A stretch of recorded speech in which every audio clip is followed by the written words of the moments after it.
This video is going to go over some of the last steps to take before you hand your work over to Canva to print your family history book.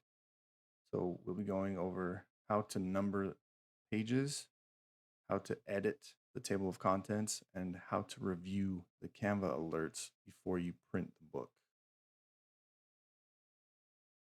I'm going to jump over to another version of the template, one that looks a little closer to being done, and demonstrate how to number the pages and edit the table of contents.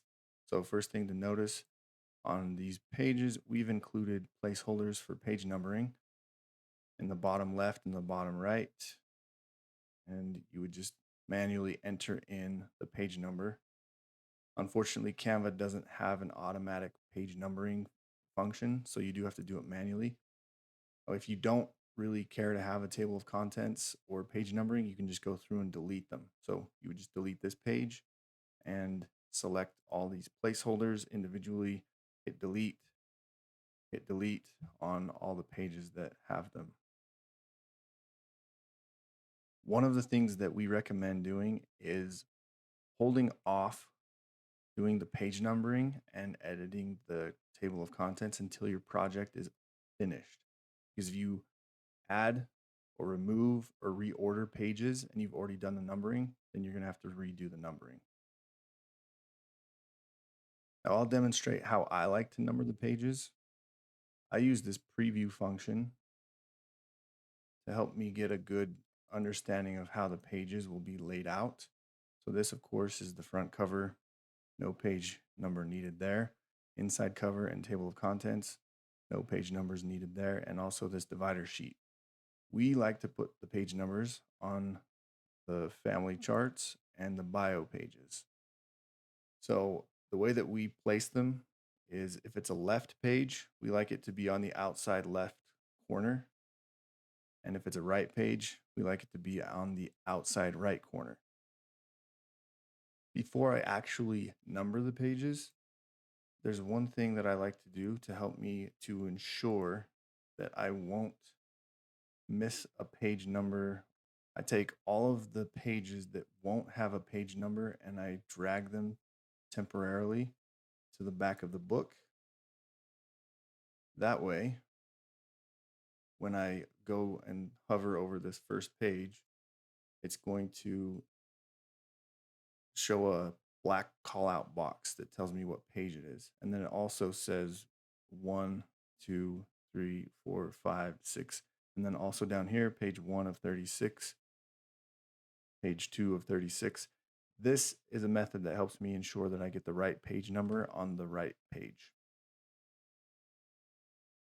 Another thing that I do to make sure that I keep the page numbering correct is I will enter the page number in both the left and the right placeholders, and I'll do that on every page.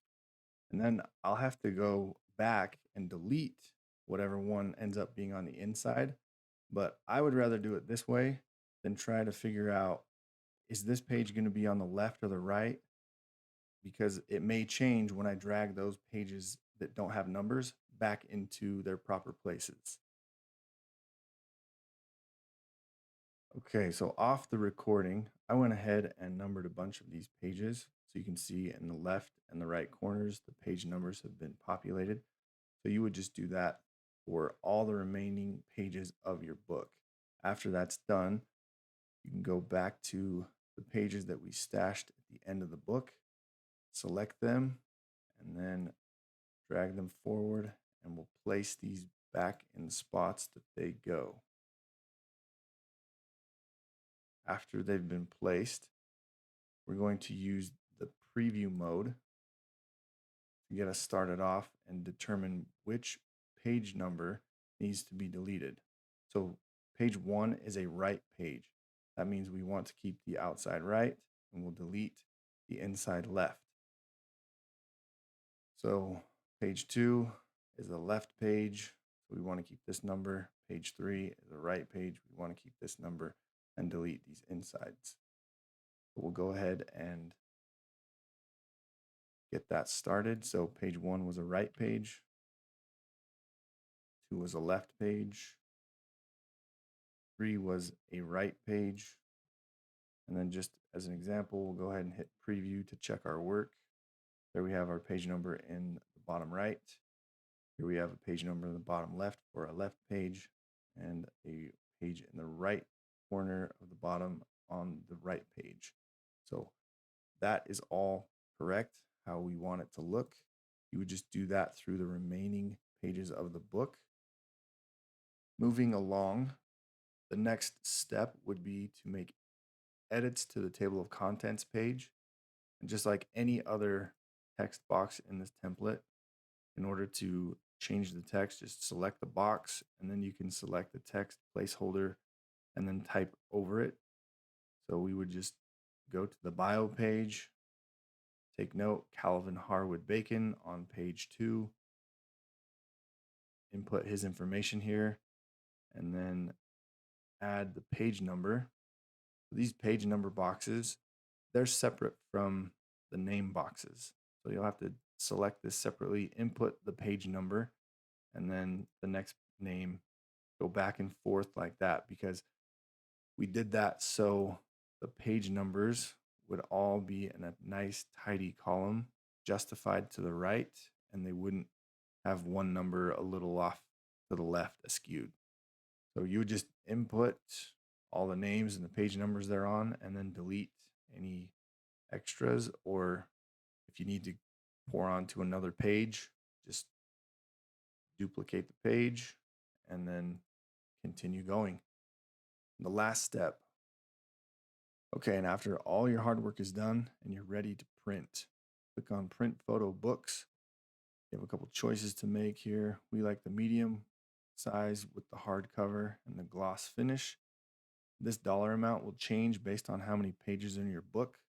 Just a heads up.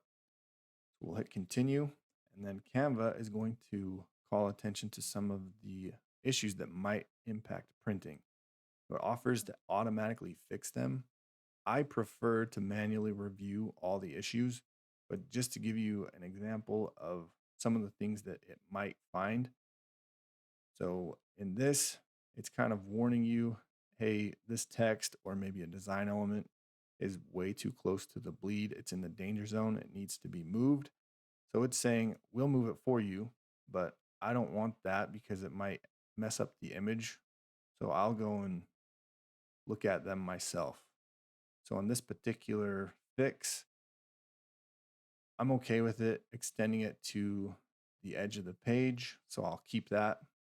And this is a similar page. So same issue. So I'll accept that and keep it. The next issue is font size.